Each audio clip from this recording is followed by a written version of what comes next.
Hello everyone, आप लोगों ने सेंट्रल ग्राउंड वाटर बोर्ड की रिपोर्ट पढ़ी होगी। आप लोगों ने यूरेनियम के बारे में खबर सुनी होगी। आपने अलग अलग हैवी मेटल्स के बारे में खबर सुनी होगी। एक और खबर हम लोग आपको देते हैं। आपके सामने एक डॉक्यूमेंट है। ये जो डॉक्यूमेंट है वो BIS का डॉक्यूमेंट है, ड्रिंकिंग वाटर जो अपने देश में है उसके लिए।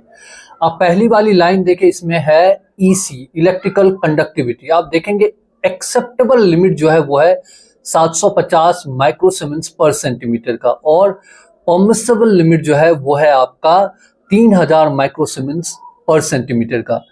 एक्सेप्टेबल लिमिट है कि ये सेफ जोन है, यहाँ पर इतना पानी पिया जा सकता है। 750 EC है तो हम पानी पी सकते हैं। परमिसेबल लिमिट वहां पे होता है जहां पे there is no any other alternative, कि उसके अलावा कोई और ऑप्शन नहीं है, तभी जाके हम जो है परमिसिबल लिमिट पे जाएंगे। ये स्टैंडर्ड है। और देखिए EC बहुत ही ज्यादा इंपॉर्टेंट होता है ड्रिंकिंग वाटर के लिए भी, उनके साथ साथ जो है एग्रीकल्चरल वाटर के लिए भी। देखिए EC का डायरेक्ट कनेक्शन जो है TDS से होता है। जितना ज्यादा EC ज्यादा होगा उतना ही ज्यादा TDS ज्यादा होगा। एक यूनिवर्सल फॉर्मूला है ग्राउंड वाटर के लिए कि अगर ग्राउंड वाटर का जितना EC है उसको अगर आप 0.67 से मल्टीप्लाई कर देंगे तो आपको जो है टोटल डिजॉल्व सॉलिड आ जाएगा। जैसे 750 हमारा BIS का EC स्टैंडर्ड है, अगर आप 0.67 से इसको मल्टीप्लाई करेंगे तो ये लगभग आपको 500 mg पर लीटर आएगा।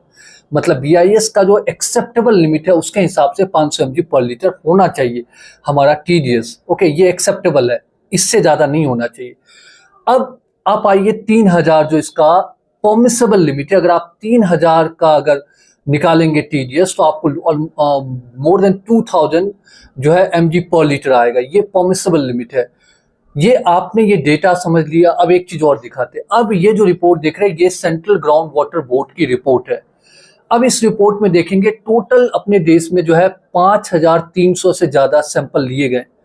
उन सैंपल्स में से जो है जो 750 जो एक्सेप्टेबल लिमिट है 500 mg पर लीटर का TDS से नीचे जो है उसमें सिर्फ और सिर्फ जो है 2055 पोस्ट मॉनसून जो है इतना बस जो है आपको 2055 जो है सैंपल जो है 750 माइक्रो पर सीमेंस के नीचे है। मतलब कि टोटल सैंपल में से only 38% ground water samples are safe to drink, 62% sample are not safe.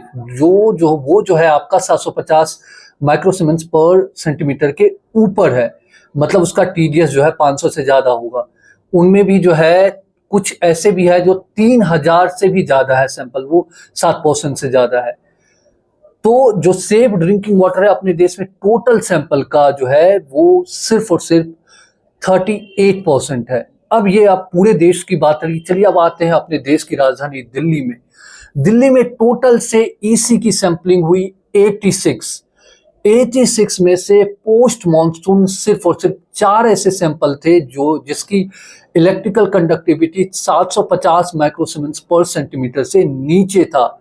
बाकी के जो सैंपल्स थे वो 750 माइक्रोसीमेंस पर सेंटीमीटर के ऊपर है। इट मींस कि दिल्ली का 95% से ज्यादा ग्राउंड वाटर जो है वो जो है सेफ नहीं है, ड्रिंकिंग नहीं है, सेफ आप ड्रिंक नहीं कर सकते क्योंकि उसका TDS जो है 500 mg पर लीटर से ज्यादा होगा।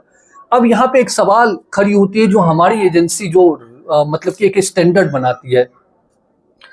BIS ने कहा कि ड्रिंकिंग वाटर का TDS 500 mg पर लीटर होना चाहिए। बहुत अच्छा, होना चाहिए 500 mg पर लीटर।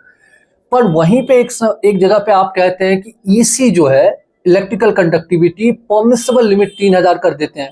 इट मींस कि BIS जो है अगर आपके पास कोई ऑल्टरनेटिव नहीं है तो 2000 TDS वाला पानी भी आप पी सकते हैं।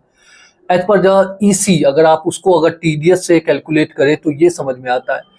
और यहाँ पे देखिए सेंट्रल ग्राउंड वाटर बोर्ड ने रिपोर्ट जारी की, और रिपोर्ट जारी करने के बाद सेंट्रल ग्राउंड वाटर बोर्ड कहता है कि अब ये वाला यहाँ पे देखिए कि 71% water is under permissible limit.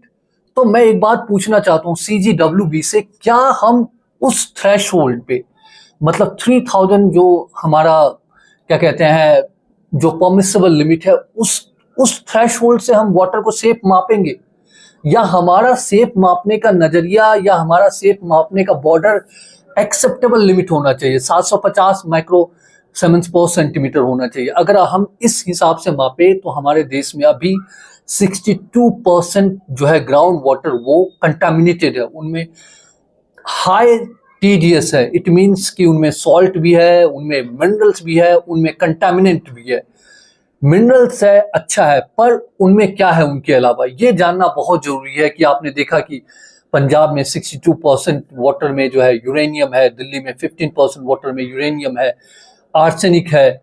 अलग अलग देशों, अलग अलग जगहों पे जो आर्सेनिक है, फ्लोराइड है, नाइट्रोजन है, ये सारे कंटामिनेंट है जो अगर हम ज्यादा मात्रा में हमारे बॉडी में जाती है तो हमें बहुत ही अलग अलग तरीके की बीमारी हो सकती है। तो मैं एक ही रिक्वेस्ट करना चाहूंगा अपने देश के CGWB, BIS कि हमारा जो, हम किस स्तर के पानी देना चाहते हैं। अगर हम कहेंगे कि जो हमारा परमिसिबल लिमिट है, अगर हम उसको सेफ मान ले, वो तो एक है कि कहीं कुछ नहीं है तो आप वो पानी चल सकता है, बट हर जगह पे वही आप उसी को, मतलब एक थ्रेशोल्ड, एक जो बॉर्डर लाइन है कि इससे खराब नहीं होना चाहिए, उस बॉर्डर लाइन को ही हमने जो है सेफ लाइन मान लिया तो फिर तो पूरे देश को हम बीमारी कर देंगे। अगर आप इस डेटा को पढ़े तो डेटा तो बहुत अच्छा है, पर डेटा को इतने बुरी तरीके से मैनिपुलेट किया गया। बोले 71% water is safe. How is safe? 62% water is above the 750 micro per Siemens EC. How can it be safe? उनके साथ साथ जो है अपनी पीठ भी थपथपा रहे हैं।